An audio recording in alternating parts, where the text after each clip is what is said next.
And also, I want to direct this question to you, Robert, for someone who may not necessarily be involved in the political process or know laws, but maybe a person, living with HIV or knows someone that's been affected or incarcerated by these laws. Um, how can we use our voices and the power of storytelling and narratives, to influence change in some of these laws as somebody who has been affected by this?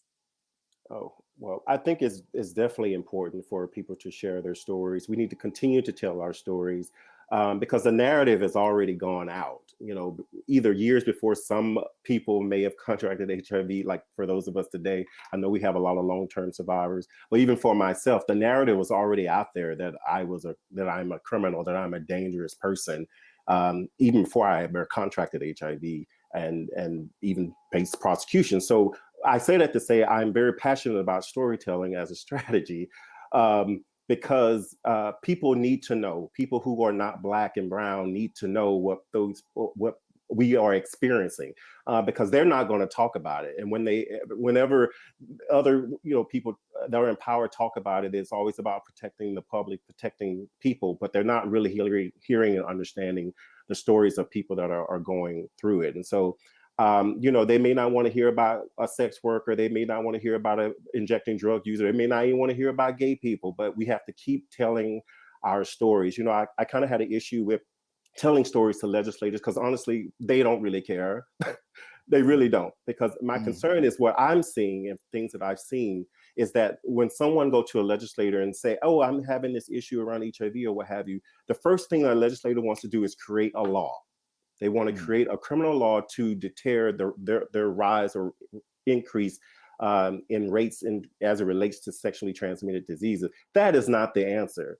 Legislators are not understanding social determinants of health. They're not even looking at that, and they actually think that it's going to work, creating a criminal law to stop the transmission of diseases. It's just not going to work, and I've seen that over and over again when it comes to legislators. So although I say I'm against telling a story to a legislator, but there will be a legislator that will hear the story and really see the injustice and recognize the need.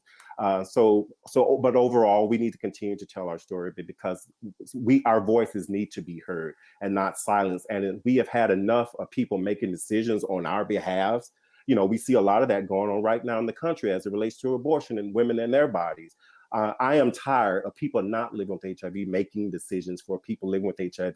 And I'm tired of white people who are creating laws against Black and brown people and enforcing them. I'm tired of that. So we need to continue to raise our voice and speak up and share our stories.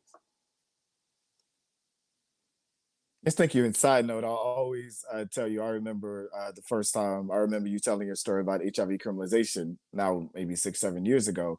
And thankful as well with CNP for being able to do this work because that as well is how I found out about a lot of HIV criminalization and doing this work. So definitely thank you for that as well. But I want to know, how can we support folks that are currently incarcerated under these laws from where we sit? Um, can you answer that for me, Brad? Yeah, I'll start. I think it's extremely important to remember that hundreds across the country, thousands of people have been arrested for these laws.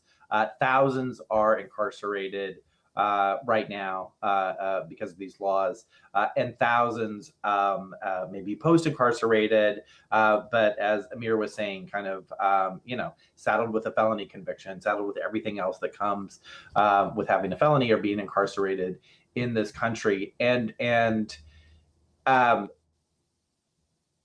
and so when we talk about reform, that's about changing a law. And I think we have a lot of, and that's exciting. And we have a lot of people interested on, not picking on CHLP, but you have an issue map and you get to color the state a different color. That's not the end of the story, right? That's just that's great.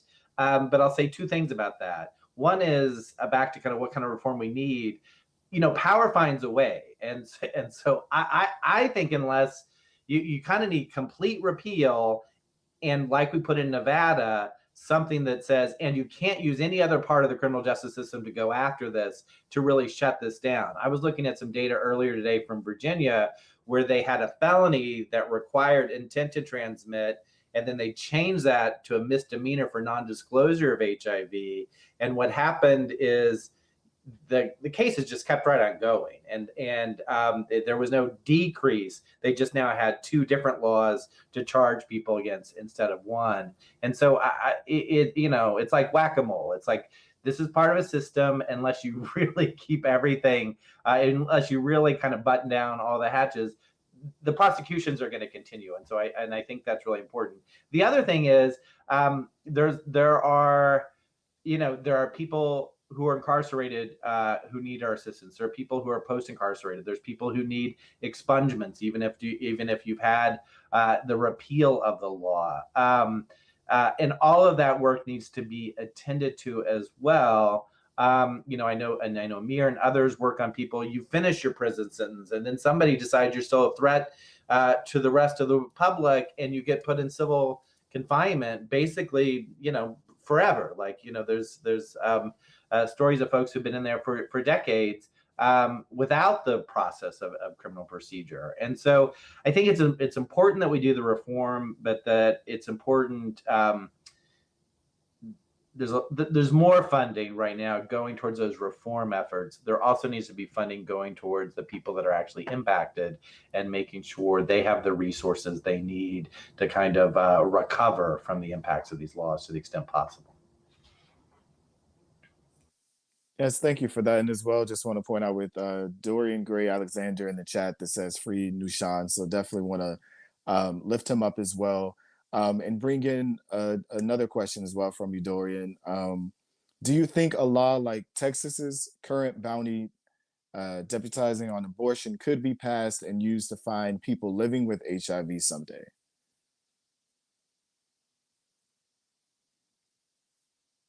For anyone that wants to take it.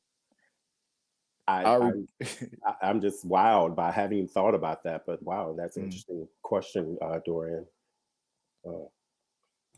I'll just add this is that this has gotten a lot of attention, this kind of vigilante empowering citizens to go after other sentences because of this law. It is being used by the right, by conservatives across a number of issues, including LGBTQ issues, whether it's trans people using the bathroom or things being taught in school. So I think it's important to remember this is a strategy the right is using right now to get around kind of legal review of the courts. And yes, there's no bounds on where they can use that strategy. So I do think not only is it possible, we've already seen other areas where this is happening. Yes, definitely. Thank you for that question. I never thought about that either. So I definitely appreciate that.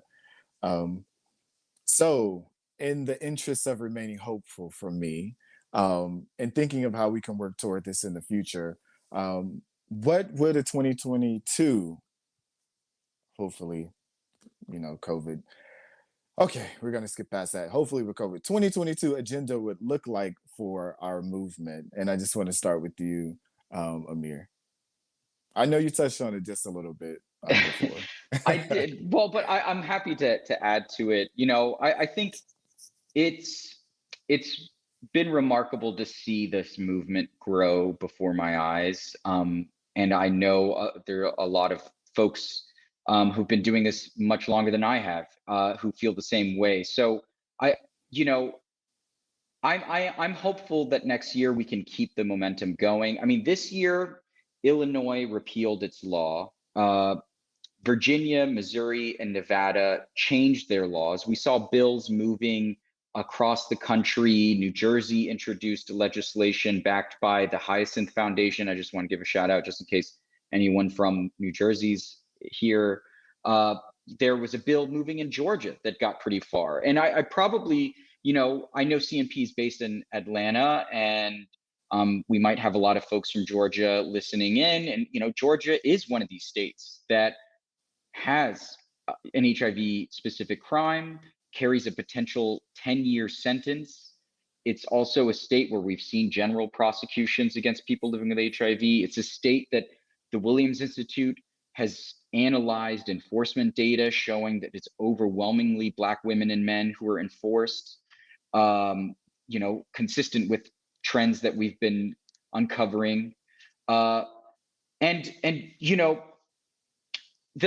think the Georgia bill was an exciting one. It repealed 5, I think, of the 7 provisions in Georgia's HIV criminal law and made it so the conduct had to have posed a scientific risk of transmission and that someone acted with intent, I believe, as well.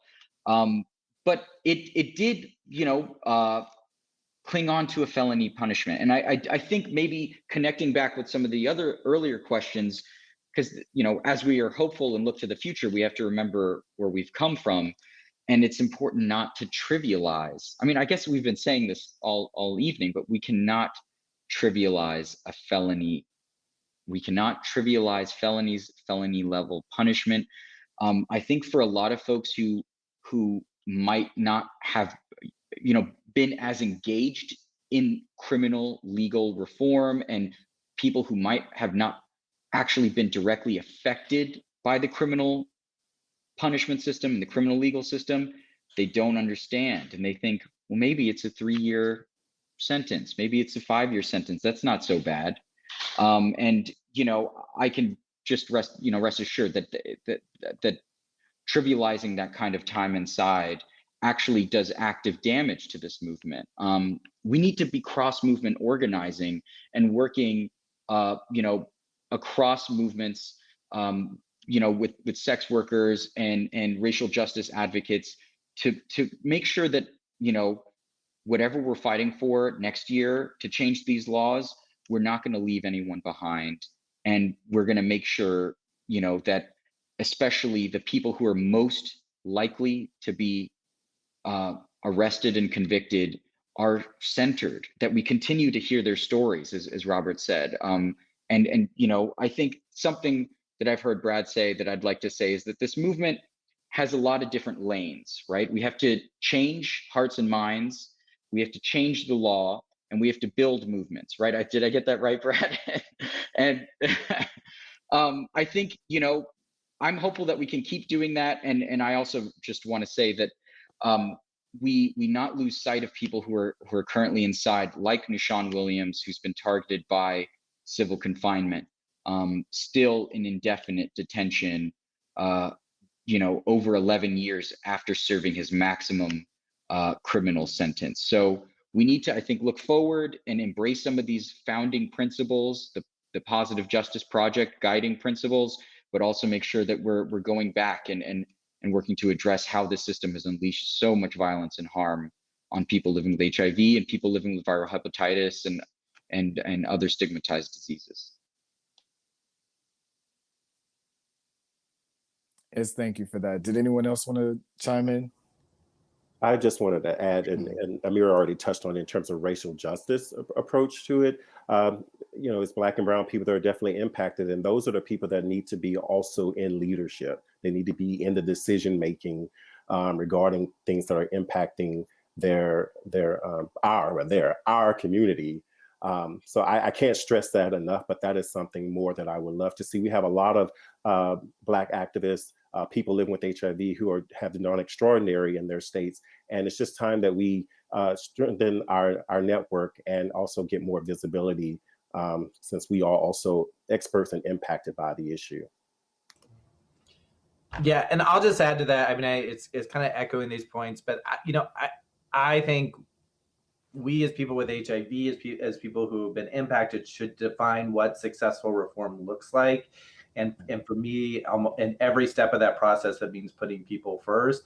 And so a reform effort is successful if after the policy goal is reached, you have a strong coalition who can work on other issues involving the criminal system or involving health. If you resource and empower people who can work on not only that issue, but other issues. And if you live in a state with one of these laws, I encourage you to find your state coalition, get involved with the Positive Justice Partners.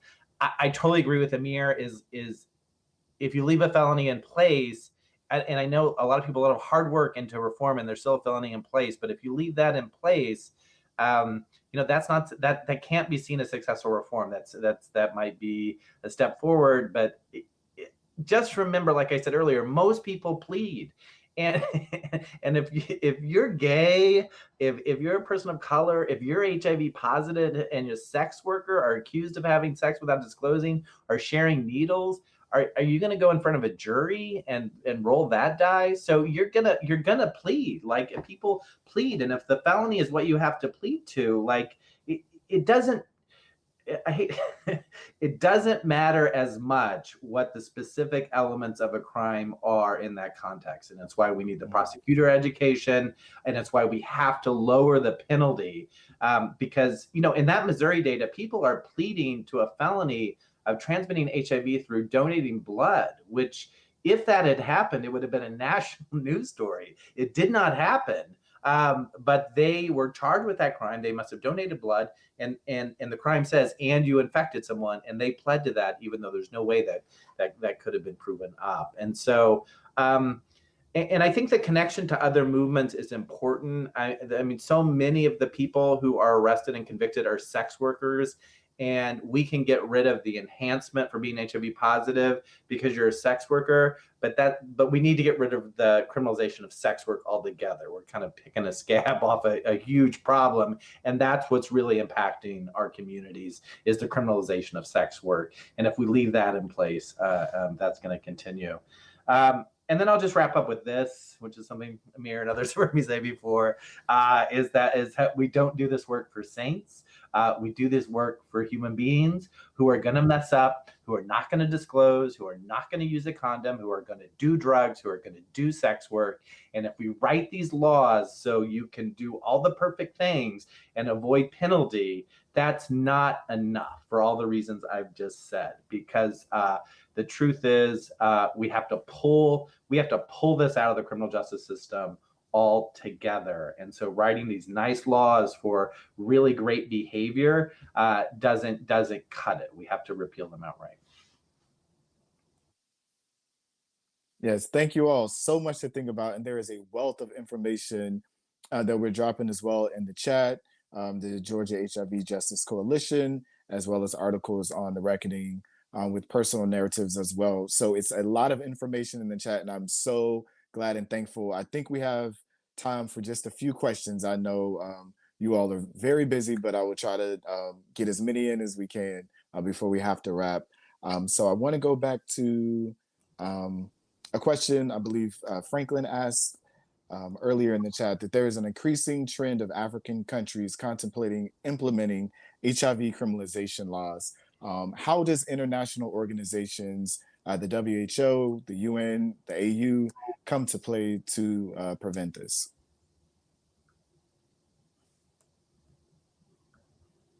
I will just add that there is an international network. I mentioned it earlier at the top of this segment, the HIV Justice Network. If you type that in online, you will definitely find the link to that network. And it is a link that encompasses all of the work that's being done all over the world. It's led by Edwin Bernard, and there's a host of other advocates around the world that are doing decriminalization work around the world. And if you're interested in a particular country, you're most likely to find some information about that. We keep an international database that scans the world in regards to these instances of HIV criminalization. And a lot of the organizations that listed here have at least put out a statement over the years in regards to their stance on HIV criminalization. But I encourage you to go to the HIV Justice Network, and there's a host of information there that will be able to answer all your questions. And I'm sorry I couldn't be as more detailed for the sake of time. But thank you. We definitely appreciate it. And the link as well is in the chat for it. And one last question we have from Carrie Foote. Open this up again to anyone that wants to answer. But how would you advise advocates in states like mine, Indiana, where felonies are given for really minor things? So when we introduce a modernization bill with MISD, it won't even get a hearing. So where the political culture is super red majority, along with the harsh criminalization culture. We may never change anything, is we will only accept the MISD. So how would you advise those in states like mine? And Well, working I with know Congress. Carrie, and she's amazing. And if you're in Indiana, and you don't know Carrie and you want to work on this issue, I totally suggest you hook up with her. She's doing incredible work there, and in a very difficult state. And I think all of us have to be humble who are coming from places like California and other places, and listen. And again, going back to the people, listening to the people who are working on the ground. And I think, look, I'll stand by what I said. I think leaving a felony in place is dangerous. I also think there are many goals in a reform effort, and building power for the community is one of them. Education is one of them. And then if you feel you have to accept less than the law you're looking for, I think that's a hard decision, because I think you only get one bite at this apple, because most legislators, even our friends, just don't want to vote on it. They'd rather not have it up there. So I think you have to think about all of those goals and then support the work with things that Amir was talking about with education of prosecutors as well, if you leave a law in place that can still have a really negative impact on people. Yes. Carrie, I know Carrie too, a real leader. I agree with everything Brad just said. And it's a dynamic I'm familiar with, because I'm working with advocates in Tennessee.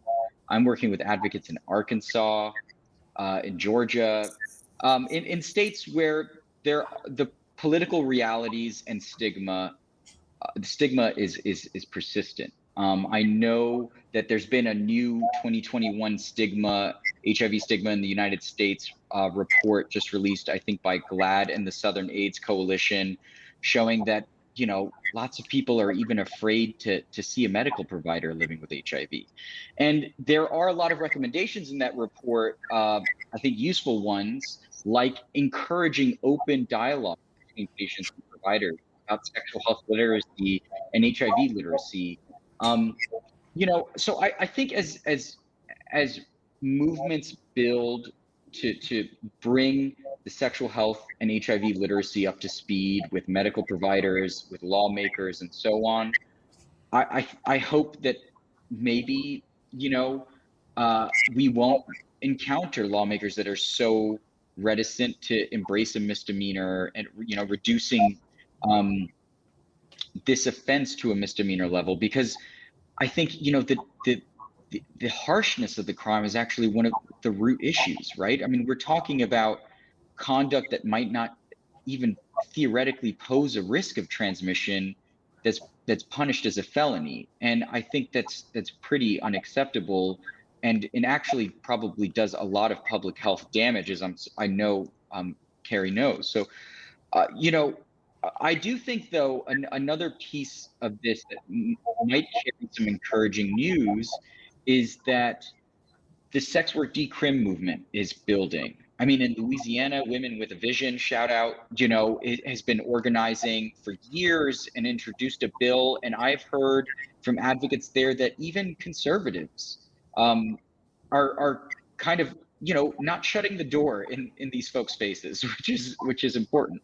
And so I think as the sex work decrim movement builds speed, and same with these movements fighting against the brutality and inhumanity of our criminal legal system, the just pure anti-blackness that's woven into the fabric of these systems.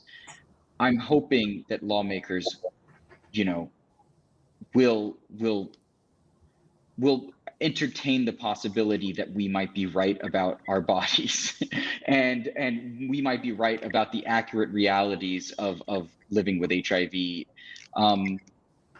But as Miriam Kaba says, hope is a discipline, and it's tough to be hopeful in this movement. It takes these reforms take years and years, but if we're not hopeful that something can change, why organize and mobilize together at all? We have to be hopeful that things can change. I don't know if that's helpful to Carrie and to other folks working in states like Indiana, but I've found that Miriam Kaba's words there are a nurturing source. Can I say one more thing real quick? Is like people should be so proud, like of Robert and Amir and cut up. Of you, yeah.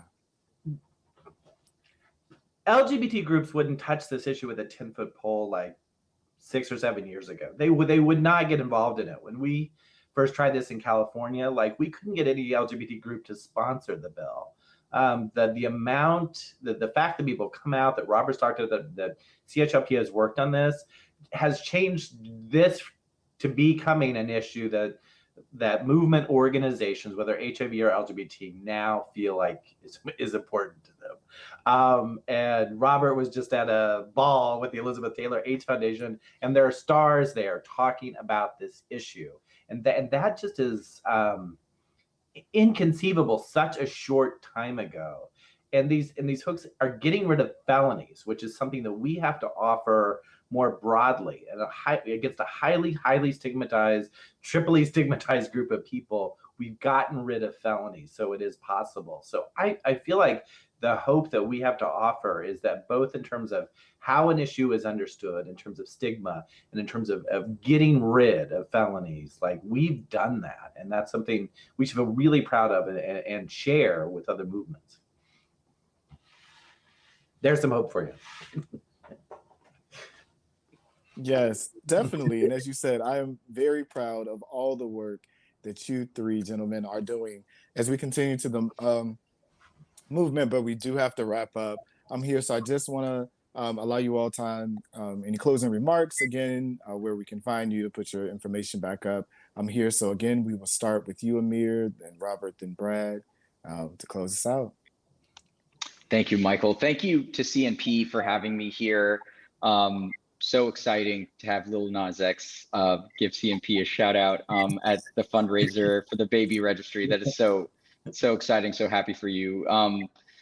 Closing remarks, please reach out to us at, HIVlawandpolicy.org.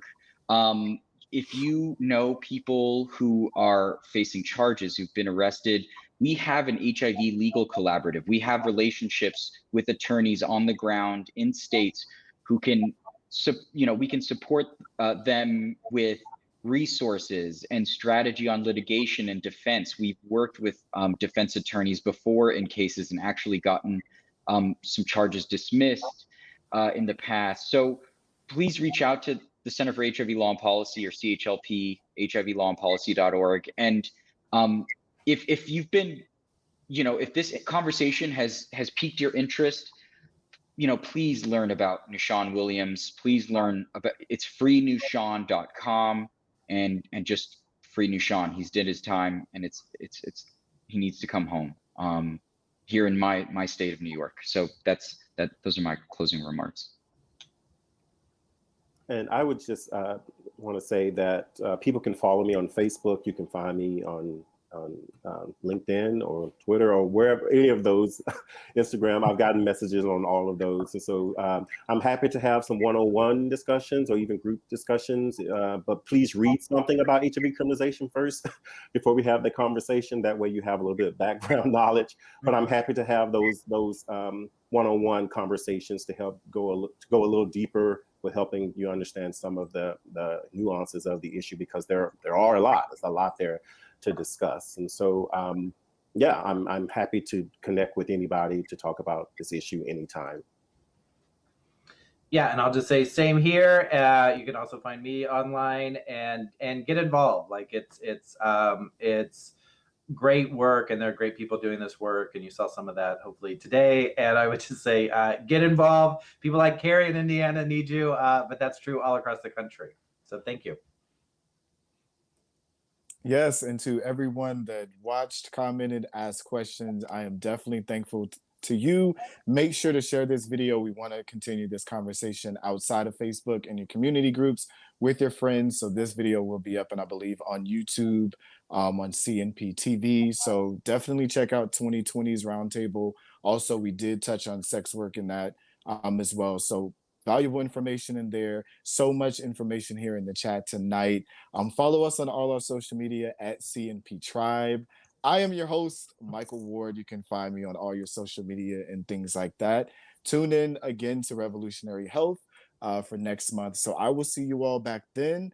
But as always, be good to yourself and be safe. Wear your mask, wash your hands. Until next time, bye.